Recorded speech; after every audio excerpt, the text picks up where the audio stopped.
பாக்கியா செல்வி கிட்ட சொல்லிட்டு இருக்காங்க. இல்லை அத்தை வந்துட்டு கும்பகோணம் போகணும்னு சொன்னாங்க, அதனால் அங்கே கூட்டிகிட்டு போகலான்னு இருக்கேன் அப்படின்னு சொல்லிட்டு. சரிக்கா சரி போயிட்டு வாப்போ அப்படின்னு சொல்லிட்டு செல்வி சொல்லிகிட்டே இருக்காங்க. ராமூர்த்திக்கிட்டையும் சொல்கிறாங்க, அத்தை கும்பகோணம் போகணும்னு சொல்கிறாங்க, அதனால் நான் கூட்டிகிட்டு போகலான்னு சொல்லி நினைக்கிறேன் அப்படின்னு சொல்லிட்டு. அது எப்படிமா கூட்டிகிட்டு போவேன், 2-3 நாள் ஆகிடும் கும்பகோணம் போனால், நீ எப்படி ரெஸ்டாரண்ட்டை பார்த்துப்ப, யார் பார்த்துப்பா அப்படின்னு சொல்லிட்டு ராமூர்த்தி கேட்குறாரு. அதெல்லாம் செல்வி அமிர்தா இவங்கெல்லாம் இருக்காங்க மாமா, கண்டிப்பாக பார்த்துப்பாங்க அப்படின்னு சொல்கிறாங்க. சரிம்மா அப்படின்னு சொல்கிறாரு ராமூர்த்தி. எல்லாருமே சேர்ந்து டைனிங் டேபிளில் சாப்பிட்டுட்டு இருக்காங்க. சாப்பிட்டுட்டே இருக்கும்போது சொல்கிறாங்க பாக்கியா, நான் வந்து அத்தையை கும்பகோணம் கூட்டிகிட்டு போகிறேன் அப்படின்னு சொல்கிறாங்க பாக்கியா. ஏன் என்ன எதுக்காக அப்படின்னு சொல்லிட்டு வீட்டில் இருக்க எல்லாருமே கேட்குறாங்க. இல்லை அவங்களுக்கு கொஞ்சம் மனசே சரியில்லை, கொஞ்சம் மாற்றி ஒரு இடத்துக்கு கூட்டிகிட்டு போனால் நல்லாயிருக்கும், அதனால தான் நான் கூட்டிகிட்டு போகிறேன் அப்படின்னு சொல்கிறாங்க. ஆமாம் அப்பா எப்படி கூட்டிகிட்டு போனார், நல்லா கூட்டிகிட்டு போனார், கடைசியில் பழி போட்டு திருப்பி அனுப்பிட்டார், அவருக்கு கொஞ்சம் அறிவே இல்லை அப்படின்னு எழில் சொல்லிட்டு இருக்காரு. சரிம்மா நீ எங்கே போறியோ போயிட்டு வாப்போ அப்படின்னு சொல்லிட்டு எழில் சொல்கிறாரு. நானும் வரட்டுமா அப்படின்னு சொல்லிட்டு செடியும் சொல்கிறாரு. இல்லை நீ வேண்டாம், நீ வந்துட்டு வேலை செய்ப்போ அப்படின்னு சொல்கிறாங்க. நான் வரட்டுமாம்மா எழில் சொல்கிறாரு. இல்லை நீ ஸ்கிரிப்டெல்லாம் எழுதணும், உன்னோட ஒர்க்கெல்லாம் நீ பாரு அப்படின்னு சொல்கிறாங்க. நான் வரட்டாக்கா, நீ எதுக்கு வரப்போகிற, நீ வந்தால் ரெஸ்டாரண்ட் யார் பார்த்துப்பா அப்படின்னு பாக்கியா சொல்கிறாங்க. அப்போது இனியாவை பார்க்குறாங்க. இனியா நீ வரியா அப்படின்னு சொல்லிட்டு கேட்குறாங்க. நானாம்மா, சரி அங்கே என்னென்னம்மா இருக்கும், 2-3 கோயில் இருக்குது அவ்வளோதான், வேறு ஏதாவது இருக்காம்மா அப்படின்னு இனியா கேட்குறாங்க. இல்லை வேறு எதுவும் இல்லை.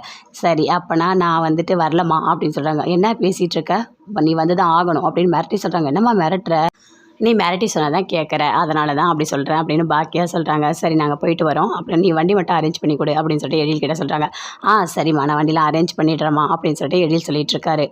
கோபி கிச்சனுக்கு போகிறாரு. அதே யோசிச்சுட்டே இருக்காரு. பாக்கியா சொன்ன எல்லாத்தையுமே, உங்கள் அம்மா வந்து இந்த மாதிரிலாம் பண்ணுவாங்களா, பண்ண மாட்டாங்க அப்படின்னு சொன்னது எல்லாத்தையுமே யோசித்து பார்த்துட்ருக்காரு.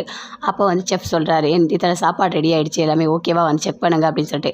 ஏன் நான் செக் பண்ணணும், நீங்களே செக் பண்ணி அனுப்பிவிடுங்க போங்க அப்படின்னு சொல்கிறாரு. ஆமாம் எல்லாத்தையும் நானே செக் பண்ணணும், நானே வந்துட்டு எல்லாமே அரேஞ்ச் பண்ணணும், அப்புறம் நீங்களாம் எதுக்கு தான் இருக்கீங்க, சும்மா சமைச்சிட்டு போயிடுவீங்களா அப்படின்னு சொல்லிட்டு கோபி பயங்கரமாக திட்டுறாரு. சரிங்க நானே பார்த்துக்கிறேன் அப்படின்னு சொல்லிட்டு அங்கேருந்து செஃப் போகிறாரு. அப்படியே ஒரு மாதிரி ஃபீல் பண்ணிகிட்டே வராரு. கோபி வந்துட்டு நல்லா பாரில் கொஞ்சம் நல்லா குடிக்கிறாரு, ஃபுல்லாக குடிச்சிட்ருக்காரு.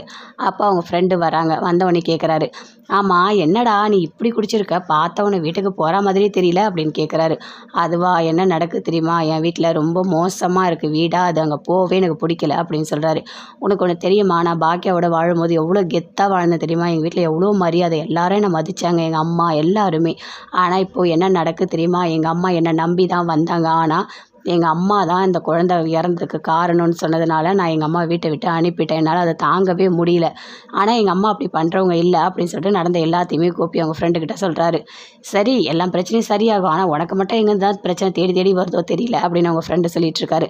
எனக்கு ரொம்ப கஷ்டமாக இருக்குது அப்படின்னு சொல்லிட்டு ஃபீல் பண்ணி பேசிகிட்டு இருக்காரு. எல்லாமே சரியாயிடும் அப்படின்னு அவங்க ஃப்ரெண்டு சொல்கிறாரு. நல்லா குடிச்சு முடிச்சுட்டு வீட்டுக்கு வராரு. வந்து அப்படியே வாசலை பார்க்குறாரு. எங்கள் அம்மா இந்த வீட்டு வாசல் வழியாக தான் கூட்டிகிட்டு போனேன், எனக்காக எங்கள் அம்மா வந்தாங்க, கடைசியில் எங்கள் அம்மாவை நான் இதே வாசல் வழியாக அனுப்பிட்டேன் அப்படின்னு சொல்லிட்டு அப்படியே வாசலை பார்த்து ஃபீல் பண்ணுறாரு. ஃபீல் பண்ணிவிட்டு அப்படியே வீட்டுக்குள்ளே போகிறாரு. அங்கே ராதிகா எல்லாருமே இருக்காங்க. பெல் அடித்தோடனே நான் போய் ஓப்பன் பண்ணுறேன் அப்படின்னு சொல்லிட்டு ராதிகாவோட அம்மா வந்து ஓப்பன் பண்ணுறாங்க. மயுவை பார்க்குறாரு. என்னம்மா சாப்பிட்டியா அப்படின்னு சொல்லிட்டு, சாப்பிட்டேன், நீ போ மயு உள்ளே போ அப்படின்னு ராதிகா சொல்கிறாங்க.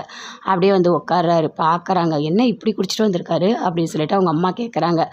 ராதிகாவுக்கு பயங்கரமாக கோவம் வருது. அப்படியே பார்க்குறாங்க, எதுவுமே பேசவே இல்லை. என்ன ராதிகா என்ன என்ன பண்ணுற, சாப்பிட்டியா அப்படின்னு கேட்குறாரு. ராதிகாவுக்கு பயங்கரமாக கோவம் வருது. அப்படியே முறைச்சி பார்க்குறாங்க, எது